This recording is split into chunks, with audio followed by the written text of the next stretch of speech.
Hello everybody. Sorry this couldn't be a live interview. I am Zengo Dash and welcome to the Brony Otaku Gamer Show where we pretty much do everything because we can. I have my guest today, mindlessgonzo. Gonzo, how are you doing today? Okay, so far. Well, that's good. Tell me, how was the journey here to California all the way from where you were from? Crazy. Look at that expression on his face. Look at that expression. It is disturbing. Anyway, so, Gonzo, tell me, why are you here in California? Well, we're pretty much going to be having some live interviews doing with the mini arcade show with whoever we can get a hold of. Like some of the voice actresses from My Little Pony to some of the fan art. It's like John Seiko, who is slated to be here. I can't remember all who is coming or not. Rena Chan, of course. Yeah. And all that good stuff. Pretty much, she arranged for us, and all we have to do is just get the hold of the money just so we can make it here. Yeah. All right. Well, let me ask you a question. What got you into the fandom? By accident, it was looking up some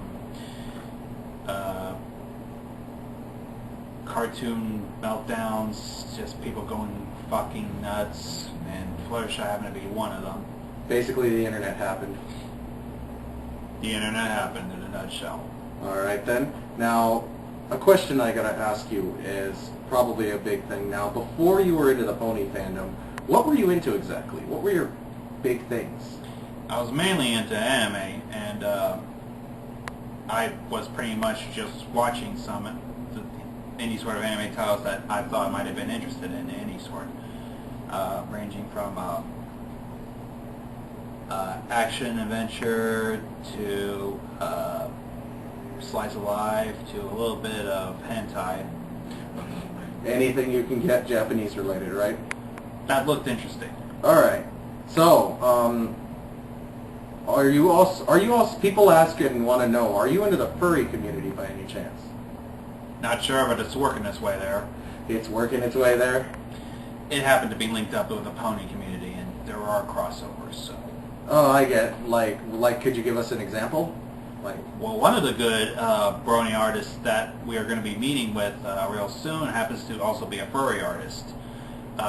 He runs Ask Mailmare Derpy, Ask Galaxis, and his own mod blog, Ask Rico Santiago. Oh, that is amazing. Now, let me ask you some other questions I've got. What is it that you do in your spare time? The TV. The TV. There's a TV. Now, unfortunately, we cannot point the camera at the TV because that'd be copyright infringement. Now, would? Well, I also just surf the internet, talk with friends, play some video games. I played a little bit of Team Fortress 2. Tried to get my hand at Gmod to learn how to animate. Yeah, and I've seen some of your work, and I have to say, it's very silly. Random and silly, but it's working its way up there. Now, people know you most as the voice behind Little Miss Rarity, Pinkamena Diane Pie, and of course, the biggest one of them all, Princess Molestia. Emphasis on big, especially if it deals with her ass. So tell us, what got you into Tumblr dubbing? I was pretty much just looking up some of the pony pictures when I was starting out with being a pony fan in general. I happened to come upon some of the groups of images that were of Cricket Trees' Pinkamena Diane Pie, and it took me a while to figure out how that Tumblr works, because it was also the first instance I ever had to deal with Tumblr, and it took me a while to figure out how it's ordered, how to work it, and so on and so forth. And that I was beforehand, when I was dealing with anime, I was also dealing with comic though. So I thought, why not dub Pinkamena in some odd way that people would think it'd be a fun, interesting way to watch, and that's how I started. Oh, so okay, so you just did the dubbing for entertainment purposes. Now I understand people get you angry sometimes when they ask you, oh, could you get another one done right away? How do you deal with that? I tell them to wait the fuck down. Wait the fuck down. I probably didn't say that right. Oh, no, it's okay, it's okay. I just tell them to hold their fucking horses, because sometimes my whim just doesn't go their way. I mean, sometimes I thought this might be interesting, so I'll take a look at that, and then this might be interesting, so I'll take a look at that. So in other words, you want to eat one candy bar before you eat the other? Or you want to eat one candy bar, or eat a new candy bar before finishing the current one that you have? Sometimes it works like that, otherwise it's just whatever I wanted to do. That, well, within YouTube guidelines, obviously. Oh yes, and we all have YouTube difficulties. Right now, some of the shit that I had to deal with, an AMV ended up getting taken down as of this recording, is being copyright striked by Sony Music International Japan, and as I've researched, none of the artists that was involved in that little tidbit was under their record label, so that was complete bullshit. And has it been resolved yet? No. I had to send a few days before I began my trip down here, which took about 3 days, and I haven't heard word from YouTube about if it was resolved or not. And I wish it would get resolved right away, but said I'm going to have to wait 10 business days, and since YouTube has copyright strike against me, I can't upload anything. I can't upload, long videos. They got that 15-minute limit there. Oh yeah, so you're stuck with 15 minutes. Pretty much so. There's some interesting vlogs out there. Yeah, it was a funny thing too, is because my stuff disappeared. My stuff disappeared recently. My copyright infringements. Sometimes, if you have copyright, it's like, if it's not totally rejected, but it says that you got this and this and this, sometimes it takes a while for it to clear off, say about 6 months.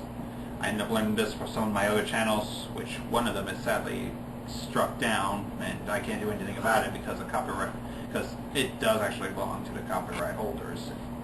Mm-hmm. Alright, so I got a question. Another question to my many questions. Yeah, sorry about that. It's an interview, man. I know. I went through several. Alright, so anyway, one of the things I gotta ask is, what got you, when you started getting a Steam account and you got into TF2, I noticed you don't like to play as much as other people do when they first get a hold of the game. Is there any kind of flaws you're having? Countless. Could you name a few? Well, for number one, it's like I'm just new at this game, and it's tough because when I dealt with a first-person shooter, my first-person shooter was Nintendo 64's GoldenEye, and that was pretty easy to deal with because it got controllers. On a PC, it's a whole different ball game that I have to. Well, you use a PC controller, right?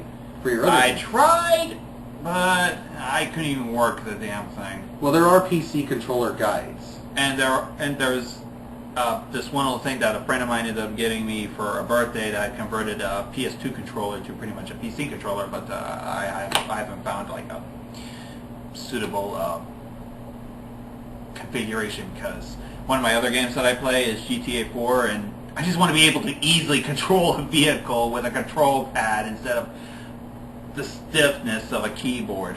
And keyboards are always so stiff. Yeah, you try controlling a car. So, how did you get involved into the mini arcade show?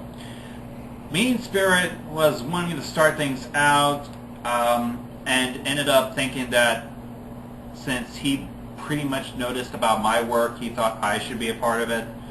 He asked me, and I was pretty much his first interview, and he decided that I should be a co-host of his deal, and we pretty much hit it off like that.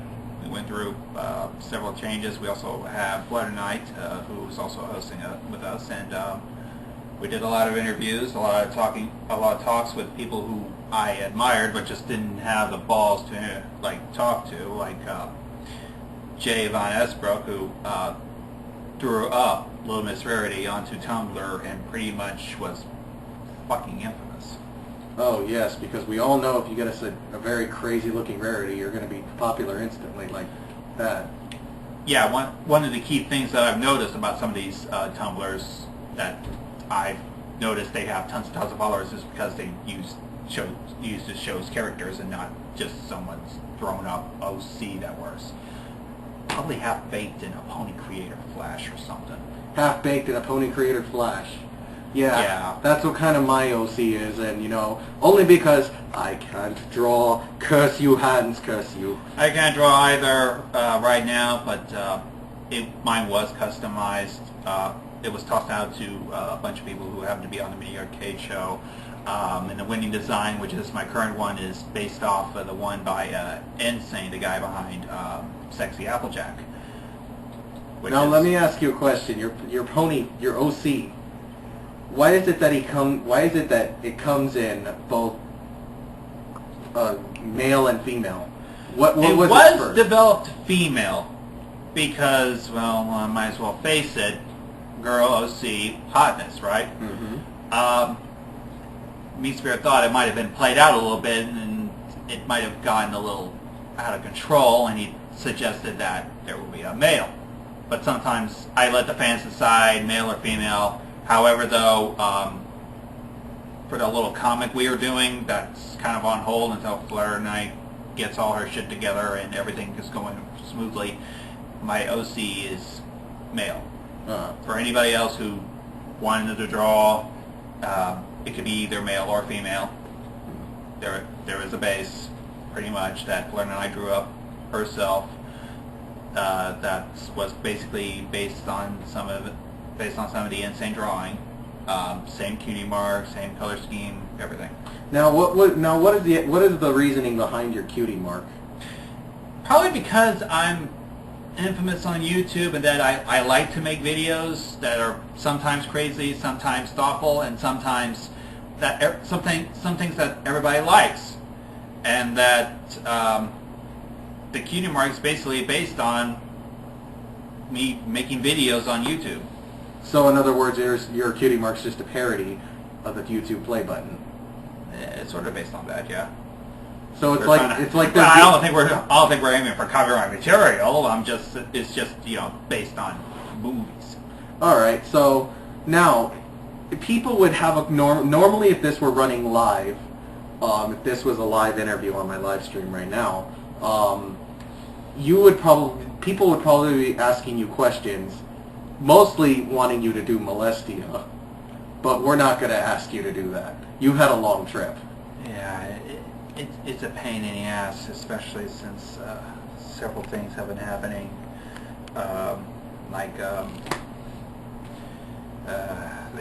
the arduous cold from around Indianapolis and Chicago because of the cold front that kind of induced Sandy.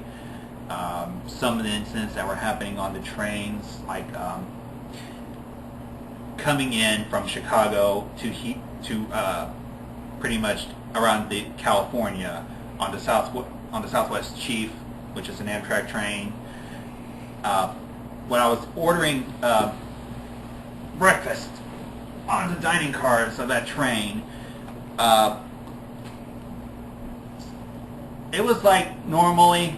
I was just trying to wake up because sadly nobody sleeps right in coach, and when you try to, you're bound to have headaches, backaches, stiffness.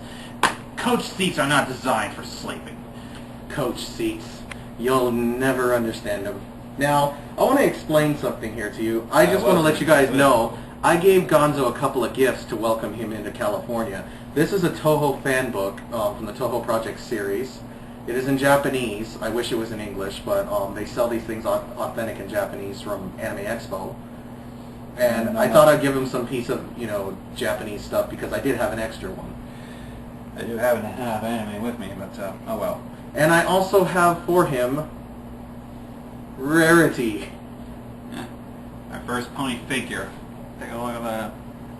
Anyways. And not to mention, we did have Boredom's t-shirt, which, where is it? I put it in my bag. I'll Alright. post a picture of it later. Alright, we'll have a picture posted of it to show Boredom. Yeah. And then didn't we have another guy who was winning a vinyl scratch t-shirt or something? Oh, it was just Joseph Norris, I think. Yeah, Platinum Axle. Yeah, don't worry, I'll get to him. Yeah. Anyways, yeah. let me try to conclude this before I... Yeah. Alright, let's go ahead and one last thing. Final thoughts from you. What are you expecting to do at Equestria LA Saturday and Sunday? The hell if I'm gonna know. But all I know is Mean Spirit plans for us to be at least out on the show floor, talking to various people, trying to catch as many interviews, and try to catch some good footage as well, edit it all out and put it out for some of the people who contributed to our little deal for, you know, the trip cost of the hotel, the foods, the tickets for me and Florida Night to get here, and miscellaneous expenses, along with the t-shirts like the one I ended up getting, going out I customized our little t-shirt deals. Oh, well, can we get a close-up on that? Yeah. That is amazing. Yeah. Alright. Well, they got custom t-shirts, so they're the real deal. And is there a back logo to the t-shirt? Yeah. Pretty much. The design was by also the guy who ran Ascrico Santiago. Alright, and this is the guy who does all this stuff. Alright, so Gonzo, any last thoughts you wanna any final thoughts about California? I'd rather not go here, even to molest anybody, especially you! Little pissant! Alright.